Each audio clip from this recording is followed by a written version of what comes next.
Hi friends, bashaskitchen la இன்னைக்கு நம்ம no fire cooking recipe episode number 1 பார்க்க போறோம். இதுல நம்ம இன்னைக்கு பேரிச்சம்பழம் வச்சு லட்டு ரெசிபி எப்படி செய்யறதுன்னு பார்க்க போறோம். வாங்க பார்க்கலாம்.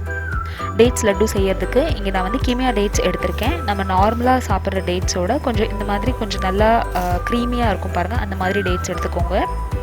இதுக்கு பேரு கிமியா டேட்ஸ். இதில் வந்து நம்மளுக்கு லட்டு செய்யறதுக்கு நல்ல ஒரு மாய்ஸ்சர் இருக்கும். அதனால நான் இந்த டைப் ஆஃப் டேட்ஸ் வந்து எடுத்திருக்கேன். ஒரு 10லேருந்து 15 டேட்ஸை வந்து எடுத்து அது நடுவில் இருக்கிற சீடை இந்த மாதிரி வெளியே எடுத்துருங்க.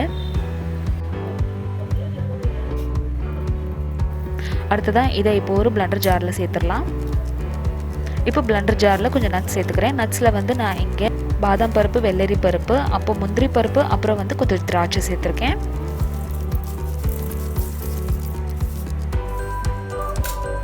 இது எல்லாமே ஒரு நட்டி ஃப்ளேவர் கொடுக்கும் அப்படின்றதுனால இது எல்லாத்தையும் சேர்த்துட்டு ஒரு பிளண்டர் ஜாரில் கோர்ஸாக அரைச்சிக்கோங்க. ரொம்ப மையாக அரைக்க வேண்டாம், கோர்ஸாக அரைக்கணும். அரைச்சி முடிச்சதுக்கப்புறமா இப்படி எடுத்து இந்த மாதிரி உங்களுக்கு லட்டு இந்த மாதிரி பிடிக்க வருது அப்படின்னா இதை வந்து நீங்கள் போதும், இதுக்கு மேலே அரைக்க வேண்டாம். உங்களுக்கு இது லட்டு பிடிக்க வரல, எல்லாம் தனித்தனியாக இருக்குது அப்படின்னா ஒரு 2லேருந்து 3 பேரிச்சம்பழம் எக்ஸ்ட்ரா சேர்த்துக்கோங்க. அப்போ தான் நம்மளுக்கு லட்டுவில் அந்த மாய்ஸ்சர் கொஞ்சம் நம்மளுக்கு ரீட்டைன் ஆகும்.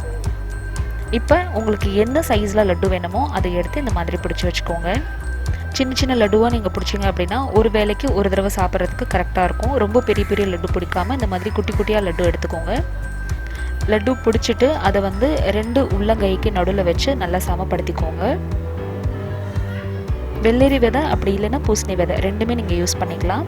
உங்கள்கிட்ட அக்ரோட் இருக்குன்னா அதுவும் நீங்கள் யூஸ் பண்ணிக்கலாம். எனக்கு டேட்ஸ் லட்டுக்கும் அக்ரோட் பிடிக்காது, அதனால நான் அதை சேர்த்துக்கல.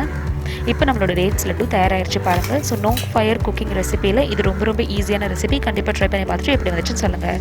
இந்த வீடியோ உங்களுக்கு பிடிச்சிருந்துச்சுன்னா இந்த வீடியோக்கு லைக் கொடுங்க. இந்த சேனலை ஃபஸ்ட் டைம் பார்க்குறீங்கன்னா கண்டிப்பாக சப்ஸ்கிரைப் பண்ணுங்கள்.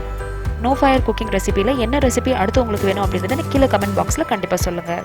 இன்னொரு இன்ட்ரெஸ்டிங்கான வீடியோவில் அடுத்து உங்களை வந்து சந்திக்கிறேன். தேங்க்யூ ஸோ மச் ஃபார் வாட்சிங். பாய்.